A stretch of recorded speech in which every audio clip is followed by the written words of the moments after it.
Kita menghargai semua perkembangan pengetahuan, teknologi, peradaban, dan sebagainya. Tapi ibu jangan sampai lemah dalam satu hal ini. Demi Allah saya katakan, apresiasi tertinggi dari Allah kepada seorang perempuan yang telah berumah tangga ternyata bukan profesi dunianya. Tapi ketika ibu bisa optimal menjadi seorang ibu dengan semua tugasnya. Kalau belum menikah jadi seorang anak dengan tugasnya. Kalau menikah belum punya anak jadi seorang istri dengan tugasnya. Jadi saya turutkan hadis-hadisnya. Jadi ibu itu ke surga, maaf ya, kalau nanti masuk dengan izin Allah misalnya, tingkat tertingginya itu bukan karena misalnya aktif mendampingi kegiatan di luar, bukan karena aktif punya kegiatan banyak dengan teman-teman, bukan. Yang paling utama itu di rumah anak bagaimana. Sehingga ketika suami pulang, dia membawa satu hasil dari kegiatannya, dalam lelahnya dia menikmati candanya yang telah menyelesaikannya istrinya. Itu bu, setiap apa yang dikerjakan kalau benar demikian, perhatikan hadisnya di At-Tirmidzi. Idza shallatil mar'atu sholataha wa shamat shamaha wa hafizat farjaha qila laha yaumal qiyamati udkhulil jannata min haitsu syi'ta. Kalau ada seorang perempuan gak pernah sholat sunnah, cuma sholat fardu saja, gak pernah puasa sunnah, puasanya Ramadan saja, dia menaati pada suaminya, menjaga kehormatan keluarganya, dia menempatkan tugas di rumah sebagai tugas utamanya, maka apa yang terjadi? Qila laha yaumal qiyamati, dikatakan kepada perempuan ini saat kembali kepada Allah di yaumil hisab, udkhulil jannata min haitsu syi'ti, cepat langsung masuk surga dari pintu mana saja yang kamu kehendaki, gak ada hisab.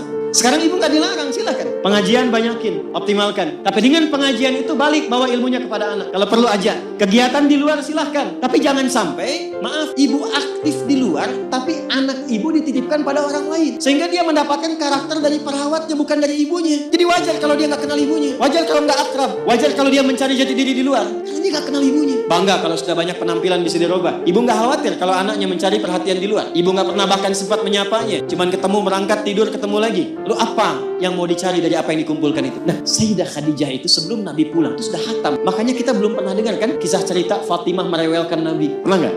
Umi Kulthum merepotkan Nabi? Nggak ada. Dan selalu silent kisahnya. Pulang ke rumah itu selalu kisah di rumah itu tenang. Nggak ada satupun bab problem rumah tangga Nabi dengan anak. Nggak ada. Siapa perannya? Sayyidah Khadijah, karena beliau mengerti optimalnya harus dari beliau. Sehingga ketika suami pulang, nggak ada diskusi beban lagi yang bertambah untuk. Silahkan punya aktivitas di luar rumah, tapi ibu akan dimuliakan sebagai seorang ibu, anak, dan istri ketika pulang kembali ke akhirat. Itu satu. Dua, saya agak cepat sekali. Yang pertama prioritas keluarga bu, anak, untuk ibu ya. Selanjutnya, harta.